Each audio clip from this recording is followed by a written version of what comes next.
अगर कोई आपको बार बार इग्नोर करे तो क्या उसे इग्नोर करना सबसे बड़ा जवाब हो सकता है, या फिर यही आपकी सबसे बड़ी गलती बन जाती है?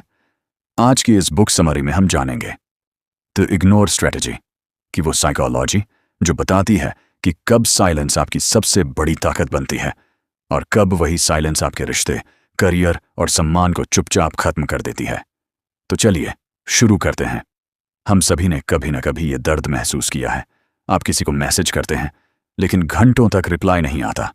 आप किसी से पूरे दिल से बात करते हैं लेकिन सामने वाला आपको ऐसे ट्रीट करता है जैसे आपकी कोई वैल्यू ही नहीं। धीरे धीरे दिमाग में एक ही सवाल घूमने लगता है, क्या मुझ में कोई कमी है? यहीं से ओवरथिंकिंग शुरू होती है।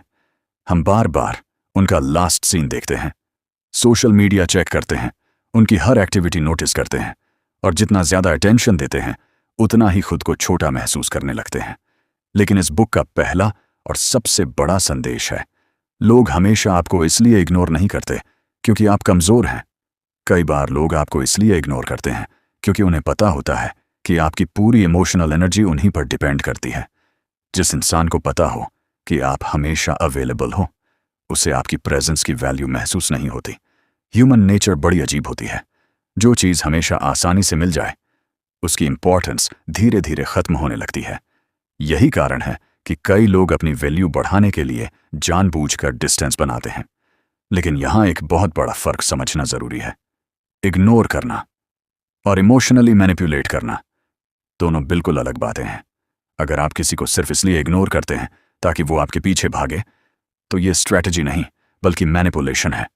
लेकिन अगर आप इसलिए पीछे हटते हैं क्योंकि आप अपनी सेल्फ रिस्पेक्ट बचाना चाहते हैं तो यही इमोशनल स्ट्रेंथ कहलाती है। इस बुक का असली मतलब किसी को हर्ट करना नहीं है। इसका मकसद है अपनी एनर्जी को सही जगह इन्वेस्ट करना, क्योंकि दुनिया का सबसे महंगा रिसोर्स टाइम नहीं, अटेंशन है। जिसे आप अपना अटेंशन देते हैं धीरे धीरे आपकी जिंदगी उसी के आसपास घूमने लगती है। अगर आपका पूरा फोकस उन लोगों पर है जो आपको इग्नोर कर रहे हैं तो आपने अपनी जिंदगी की स्टीयरिंग उनके हाथों में दे दी है। सोचिए, अगर कोई इंसान आपकी तरफ देख ही नहीं रहा तो आप पूरी जिंदगी उसी का इंतजार क्यों करेंगे? यही वजह है कि सक्सेसफुल लोग हर लड़ाई नहीं लड़ते, हर आर्ग्यूमेंट का जवाब नहीं देते, हर क्रिटिसिज्म का रिप्लाई नहीं करते, क्योंकि उन्हें पता होता है हर रिएक्शन आपकी एनर्जी का एक हिस्सा लेकर चला जाता है। और जो इंसान अपनी एनर्जी बचाना सीख जाता है वो धीरे धीरे अपनी लाइफ का कंट्रोल वापस हासिल कर लेता है। लेकिन यहां एक सवाल आता है, अगर कोई हमें इग्नोर कर रहा है तो क्या हमें भी उसे इग्नोर कर देना चाहिए? इसका जवाब इतना आसान नहीं है, क्योंकि हर सिचुएशन अलग होती है। कई बार सामने वाला बिजी होता है, कई बार वो इमोशनल प्रेशर में होता है और कई बार सच में उसे आपकी कोई परवाह नहीं होती। समझदारी इसी में है कि हर साइलेंस का मतलब रिजेक्शन मत मानिए। इमोशनली मैच्योर इंसान हर बात को पर्सनल नहीं लेता। वो पहले ऑब्जर्व करता है, फिर डिसाइड करता है। यही इस स्ट्रैटेजी की शुरुआत है। रिएक्शन नहीं, ऑब्जर्वेशन। जब आप तुरंत प्रतिक्रिया देना छोड़ देते हैं तब पहली बार आपको रियलिटी साफ दिखाई देने लगती है। यहीं से आपकी इमोशनल फ्रीडम शुरू होती है, क्योंकि जिस दिन आपने ये समझ लिया कि हर किसी का अटेंशन जीतना जरूरी नहीं है, उसी दिन आपने अपनी जिंदगी का सबसे बड़ा बैटल जीत लिया। अब सवाल यह है, अगर सामने वाला सच में आपको इग्नोर कर रहा है तो आपको क्या करना चाहिए? ज्यादातर लोग यहां सबसे बड़ी गलती करते हैं। वो बार बार मैसेज करते हैं, क्या हुआ? तुम रिप्लाई क्यों नहीं कर रहे?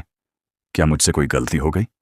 और जितना ज्यादा वो जवाब मांगते हैं उतना ही उनकी वैल्यू सामने वाले की नजरों में कम होने लगती है। इस बुक के अनुसार अटेंशन कभी भी मांगने की चीज नहीं होती। अटेंशन कमाया जाता है। जब आप किसी के पीछे भागते हैं तो आप अनजाने में उसे ये मैसेज दे देते हैं, मेरी खुशी अब तुम्हारे रिप्लाई पर डिपेंड करती है। यहीं से पावर बैलेंस बदल जाता है। अब फैसला आपके हाथ में नहीं रहता। अब आपका मूड, आपकी खुशी, यहां तक कि आपका कॉन्फिडेंस भी किसी दूसरे इंसान के बिहेवियर पर डिपेंड करने लगता है। यही इमोशनल डिपेंडेंस है। और इमोशनल डिपेंडेंस किसी भी रिलेशनशिप की सबसे कमजोर नींव होती है।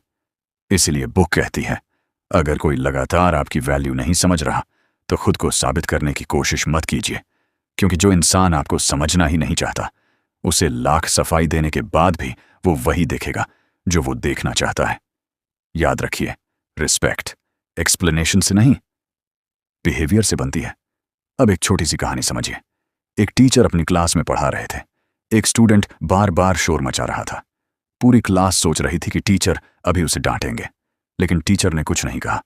उन्होंने बस पढ़ाना जारी रखा। कुछ मिनट बाद जब किसी ने उस स्टूडेंट की तरफ ध्यान ही नहीं दिया, तो वो खुद शांत होकर बैठ गया। क्यों? क्योंकि उसे रिएक्शन चाहिए था, और जब रिएक्शन नहीं मिला तो उसका बिहेवियर खुद बदल गया। यही प्रिंसिपल हमारी रियल लाइफ में भी काम करता है।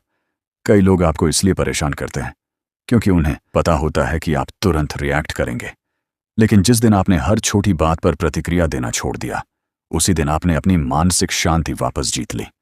साइलेंस कई बार सबसे पावरफुल रिप्लाई होता है, लेकिन ध्यान रखिए, साइलेंस तभी पावरफुल होता है जब उसके पीछे कॉन्फिडेंस हो।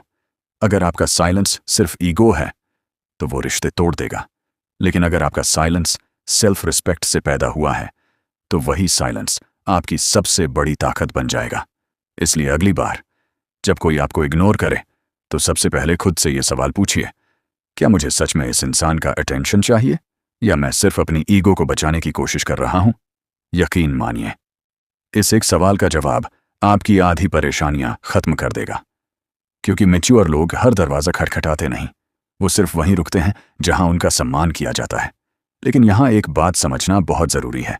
इग्नोर स्ट्रैटेजी का मतलब ये बिल्कुल नहीं है कि आप हर रिश्ते से दूरी बना लें। कुछ लोग इस कॉन्सेप्ट को गलत समझ लेते हैं। वो सोचते हैं, अब मैं किसी को रिप्लाई नहीं दूंगा, मैं भी सबको इग्नोर करूंगा।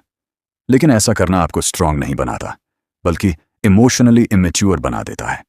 असल ताकत किसी को इग्नोर करने में नहीं, बल्कि ये समझने में है कि किससे अपना टाइम देना है और किससे सम्मान के साथ दूरी बना लेनी है। इस बुक में एक बेहद गहरी बात कही गई है। जिस इंसान को अपनी वैल्यू पता होती है, उसे अपनी वैल्यू साबित नहीं करनी पड़ती। सोचिए, सूरज कभी किसी से नहीं कहता कि मेरी तरफ देखो, फूल कभी किसी को मजबूर नहीं करते कि उनकी खुशबू महसूस करो, और हीरा कभी सड़क पर खड़े होकर अपनी कीमत नहीं बताता। उनकी वैल्यू उनके अस्तित्व से ही दिख जाती है। इंसान की असली पहचान भी उसकी बातों से नहीं, उसके कैरेक्टर से होती है। इसलिए अगर आप चाहते हैं कि लोग आपकी रिस्पेक्ट करें, तो सबसे पहले खुद की रिस्पेक्ट करना सीखिए। अपनी बाउंड्रीज बनाइए। हर किसी को तुरंत एक्सेस मत दीजिए। हर कॉल उठाना जरूरी नहीं, हर मैसेज का उसी समय रिप्लाई देना जरूरी नहीं, हर आर्ग्यूमेंट जीतना जरूरी नहीं, और सबसे जरूरी, हर इंसान को अपनी जिंदगी में जगह देना भी जरूरी नहीं। तब तक याद रखिए, सेल्फ रिस्पेक्ट कभी मांगनी नहीं पड़ती, उसे सिर्फ जीना पड़ता है।